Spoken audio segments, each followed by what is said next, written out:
My name's Hannah, and if you ask me, my life's pretty standard. Got a decent job, a husband, Mark, who's been my rock since college, and 2 kids who are the usual blend of sweet and trouble. But if there's one thing I've learned, it's that normalcy is a fragile thing, especially with a brother like Alex. Alex is 8 years younger than me, the kind of guy who never really grew up.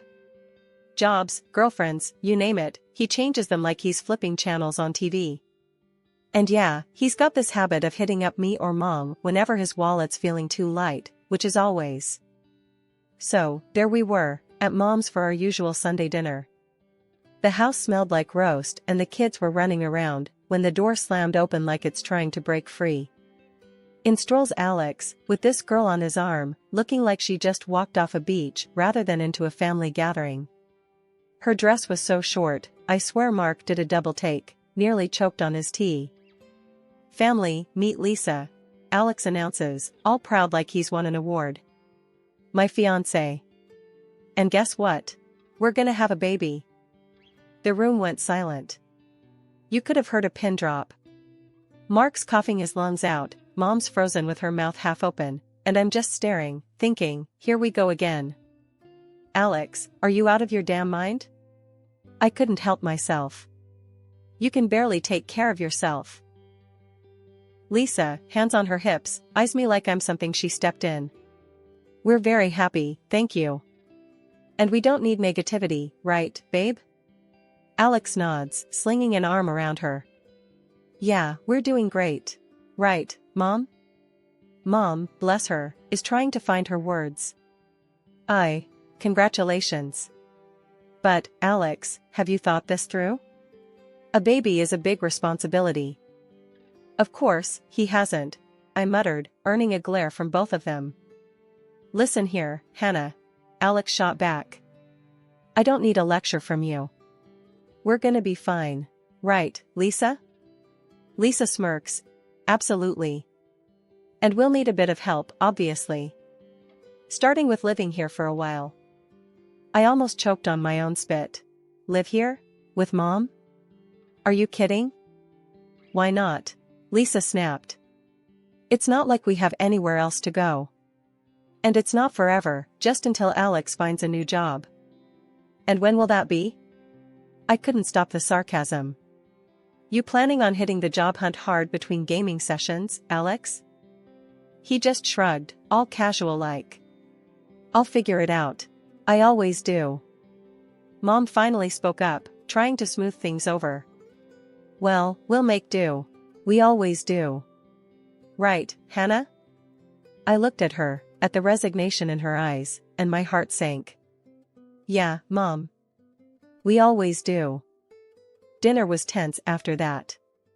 Mark kept giving me these looks, like he was bracing for the storm he knew was coming. And me? I was just trying to wrap my head around the circus my life was about to become. After dinner, with the kids in bed and Mark helping Mom with the dishes, I cornered Alex in the living room. You can't keep doing this, you know. Dumping your problems on Mom on me. It's not fair. Alex, lounging like he owned the place, just shrugged. What do you want me to say, Hannah? Life's tough. I'm doing my best. Your best? I was fuming. Dragging a pregnant girl into this mess? Expecting everyone else to pick up your slack? Hey, Lisa yelled from the kitchen. Watch how you talk about us. I took a deep breath, counting to 10 in my head. Arguing wasn't going to solve anything. Not with Alex. Not now. Just, try to think about someone other than yourself for once, I finally said, more tired than angry. Alex just looked at me, and for a second, I thought I saw a flicker of something like guilt. But then he smiled, that carefree, reckless smile that always spelled trouble. We'll manage, sis. We always do. As I went to help with the dishes, leaving Alex to his illusions, I couldn't shake the feeling that we were all on the brink of something big. And not in a good way. But like Mom said, we'd make do. Because that's what families do, right? Even when they're about to be turned upside down by one of their own. Having Alex and Lisa move in was like inviting a hurricane into your house and hoping it'd just water the plants. From day one, the balance of our family home was thrown off. Mom tried to stay upbeat, but I could see the strain in her eyes. One morning, I dropped by to see Mom, and the scene was chaos. Dishes piled up, laundry forgotten, and Lisa lounging on the couch like she owned the place, scrolling through her phone. Alex was nowhere to be seen, probably asleep or pretending to be. "Morning, Lisa," I said, keeping my voice neutral. "Need help with anything?" She barely glanced up. "Oh, no, I'm good. Just resting." "You know, for the baby." "Right. The baby." I looked around at the mess. "And Alex?" She shrugged. "Asleep, maybe? I don't keep tabs on him." "Of course not. Why start now?" I sighed and started picking up. Mom came in, her smile a bit too forced. "Hannah, you don't have to do that." "I don't mind, Mom. Can't have you dealing with all this alone." Lisa watched us, not moving an inch. "You're so good to your mom," she said, and I couldn't tell if she was being sarcastic. "Someone's got to be," I muttered, throwing a glance her way. She just smiled, unfazed. Later, I caught Alex in the kitchen, raiding the fridge. "Nice of you to join the living," I snapped. "Your fiancée's made herself right at home." He grabbed a soda, not looking at me. "Yeah, well, she's pregnant. Needs to rest." "And you? What's your excuse?" He leaned against the counter, all casual-like. "I'm looking for work, alright? It's not easy out there." Could have fooled me. "Seems like your full-time job is avoiding responsibility." He rolled his eyes, cracking open his soda. "Why you always gotta be on my case, Hannah?" "I'm handling it." "By handling, you mean letting Mom clean up after you too?" He didn't have an answer to that. Just sipped his soda and shrugged. The final straw came when Lisa announced they wanted a small wedding at the house. "Nothing fancy," she said, laying out plans that sounded anything but. "Just something memorable." I looked at Mom, who was trying to hide her worry. "And how do you plan to pay for this small wedding?" Alex jumped in. "We thought Mom could help, you know, as a gift." I laughed. It was that or scream. "You're joking, right? You want more from her?" Lisa stood up, hands on her hips. "It's not like we're asking for much. Just a little help." "A little help?" I was fuming now. "You've done nothing but take since you got here. Mom's on a fixed income and you're planning a wedding like she's made of money." Alex tried to intervene. "Hannah, come on, it's just..." "No, Alex. Enough is enough. You two need to start taking responsibility for your own lives. Mom's not your personal ATM." Lisa's face went red, and for a moment, I thought she'd yell. But she just scoffed. "Fine. We'll figure it out ourselves." "Yeah," I said. "You do that." Walking out, I told Mom, "Don't let them bully you into paying for anything. It's time they learned the value of money." Mom nodded, but I could see the conflict in her eyes. She wanted to help Alex, but knew it wasn't helping in the long run. That night, Mark and I talked it over. "You can't keep fighting their battles, Hannah," he said, and I knew he was right. But it wasn't just about fighting battles, it was about protecting Mom from being taken advantage of. The next day, I made it clear to Alex and Lisa. "You're adults. It's time to act like it. No more handouts. You want a wedding, a life, you work for it." Their response was a mix of shock and anger, but I stood firm. This was the wake-up call they needed, whether they appreciated it or not. The addition of a new family member should have been a joyous occasion, and in a way, it was.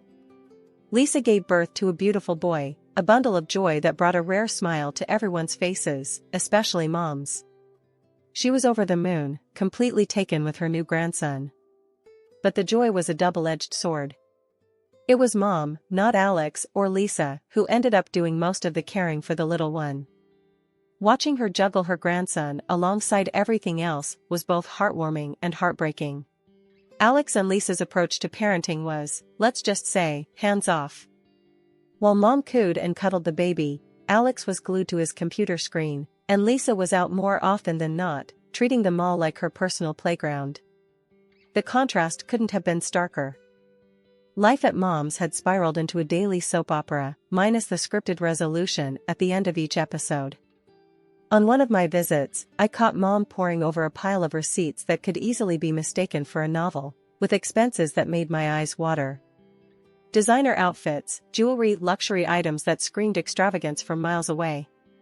And there was Alex, ensconced in his virtual world, oblivious to the real one crumbling around him, his newborn son a mere background to his gaming adventures.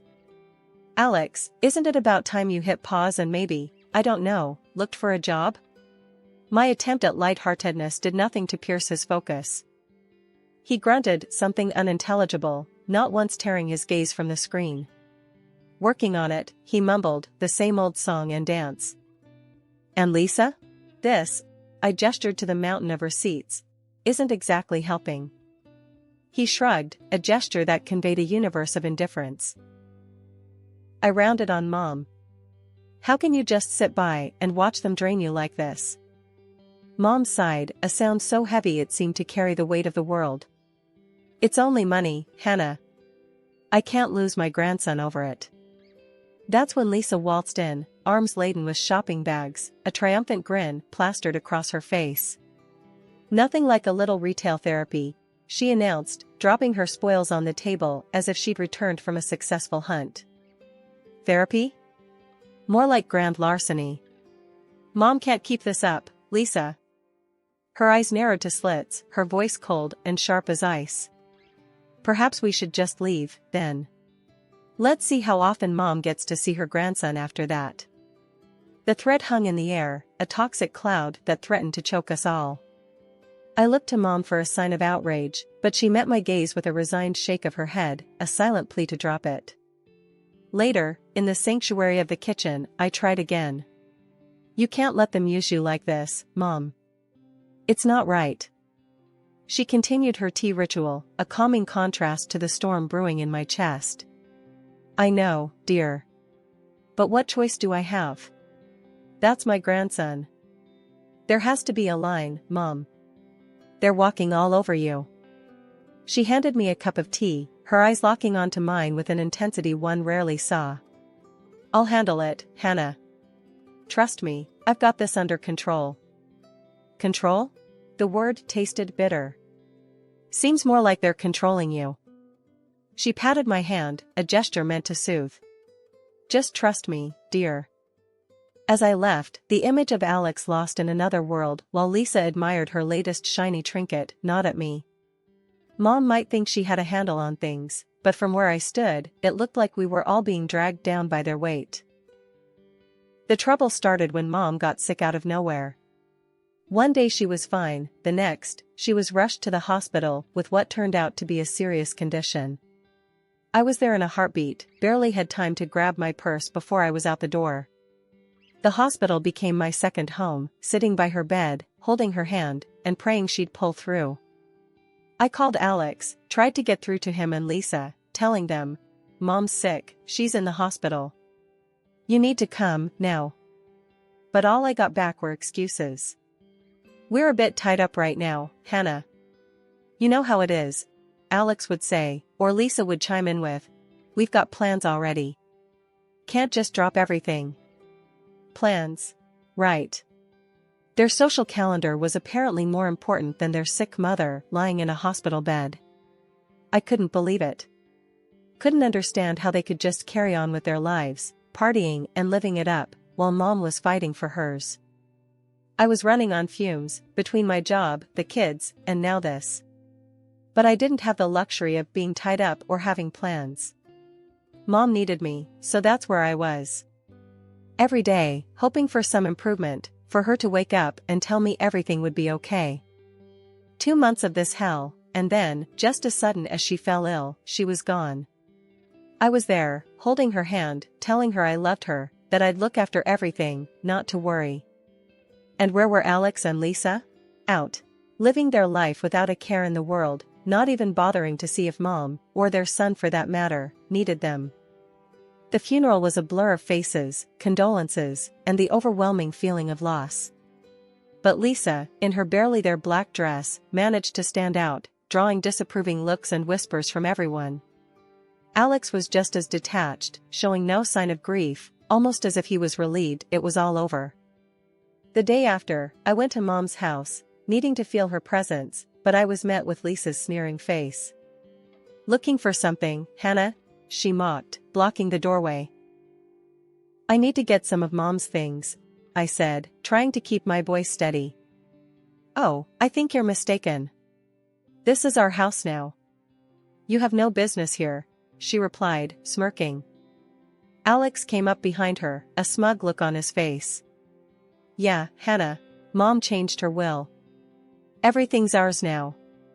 Maybe you should have spent less time at the hospital and more time securing your inheritance." I was speechless, anger and disbelief swirling inside me. "You can't be serious. Mom wouldn't do that." He shrugged, enjoying every moment of my distress. "Believe what you want. But you're not welcome here." Lisa laughed, enjoying the spectacle. "Guess you should have been nicer to us, huh?" Their cruelty hit me hard, but I wasn't about to show them how much. "We'll see what the notary says about this," I managed to say, my voice cold. "Good luck with that," Alex called out as I walked away, their laughter echoing behind me. A week after the whole funeral drama, we all ended up in the notary's office, a place I never thought I'd be fighting a family battle. The air was thick with tension, you could cut it with a knife. Alex and Lisa were smirking like they already won the lottery, but I had a card up my sleeve they didn't see coming. The notary cleared his throat, and the room went dead silent. "The will Mr. Alex Kramer has been referring to," he began, eyeing my brother, "is not the final will. Your mother made another visit here, with Hannah, to draft the final document." Lisa's face turned a shade I didn't know existed. "What the hell does that mean?" she spat, her voice like venom. "It means," I said, my voice steady, "that Mom knew better. She left the house to me, not you two." The notary nodded. "Indeed. The house goes to Hannah." Alex jumped up, his face red. "That's bullshit. She wouldn't do that." Lisa was on her feet too, screaming insults at me that would make a sailor blush. The notary raised his hand, calling for silence. "There's more. If it's found that there was any pressure applied to change the will, legal actions could be taken." Alex, still fuming, shot back. "I'm her son too. I deserve half of everything." The notary, unfazed, pulled out another document. "Your mother anticipated such a claim.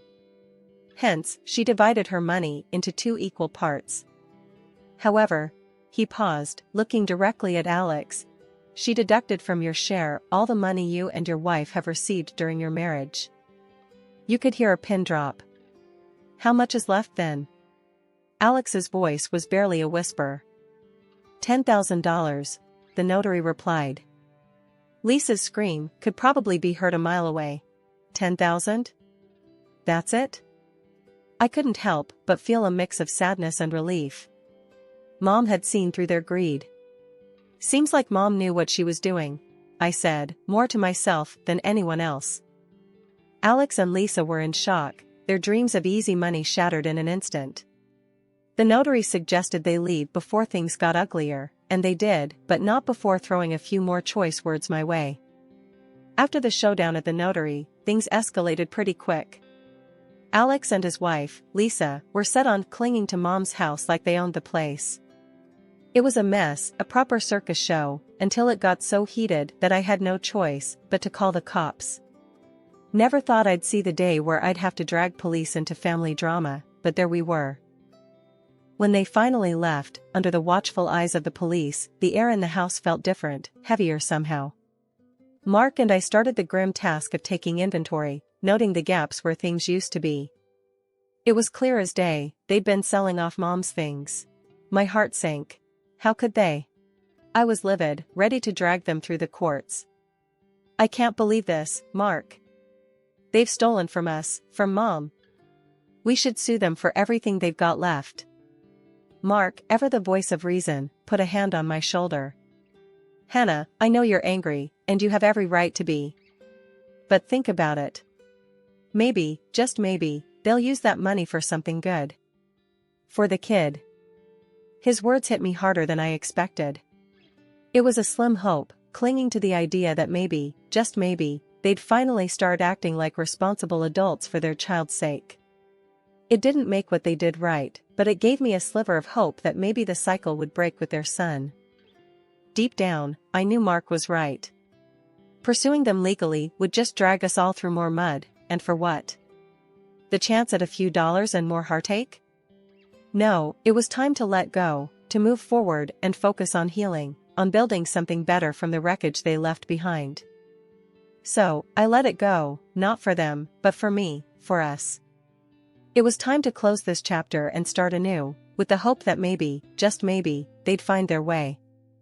Months rolled by in silence, a welcome break from the chaos that had enveloped our lives. But peace has a way of being fleeting. Word got to me that Alex and Lisa had sunk further, living in some rundown apartment, scraping by. Alex was jumping from one odd job to the next, and Lisa? She was chasing after rich men, leaving their little boy, my nephew, pretty much on his own. Hearing that, it felt like a punch to the gut. That kid deserved better, so much better than what those two could ever offer him. I started gathering the paperwork, the legal documents needed to strip them of their parental rights. It was a heavy decision, but every fiber of my being told me it was the right one. That boy needed a real family, stability, and I was determined to give it to him. When I finally approached Alex and Lisa with the idea, bracing for a fight, their reaction took me by surprise. They were indifferent. Almost relieved to be rid of the responsibility. You sure about this, Hannah? Alex asked, no hint of the brother I once knew in his eyes. You know, taking on a kid is a lot. I couldn't hide my disgust, my disappointment. He's your son, Alex.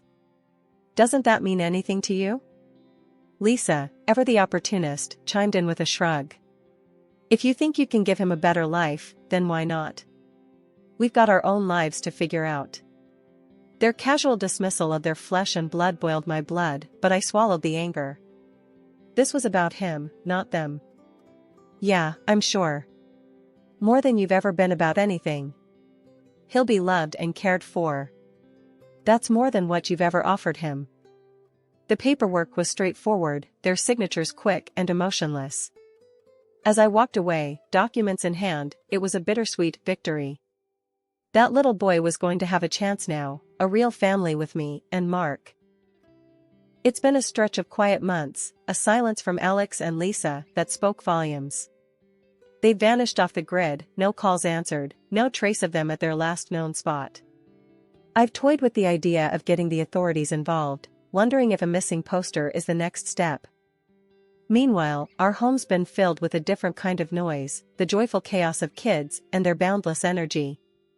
Our little nephew, now effectively my third child, has settled in as if he's always been here.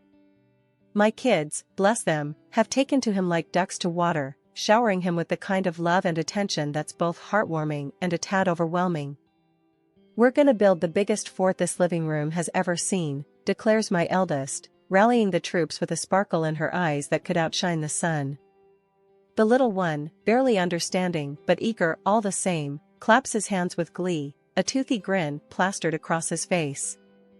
Fort, fort, he echoes, stumbling over the words, but clear in his enthusiasm. Mark and I, we've moved into Mom's old house, a sprawling place that seemed too vast once, but now feels just right. There's a room for every mood, a space for every laughter, and a corner for every whispered secret. It's become a home in the truest sense, filled with memories we're making fresh each day. I never thought we'd fill this place up. I muse aloud one evening, watching the kids turn the living room into a labyrinth of cushions and blankets. Mark wraps an arm around me, pulling me close. We always had the space, just needed the right people to fill it. And he's right. This house, once echoing with the past, now thrums with the present and whispers promises of the future. As for Alex and Lisa, their absence is a void, but not one that sucks the life out of us. If anything, it's given us a clarity, a purpose. We've built something solid, something real, out of the wreckage they left behind. We've turned a page, started a new chapter. And in this story, we're all exactly where we're meant to be.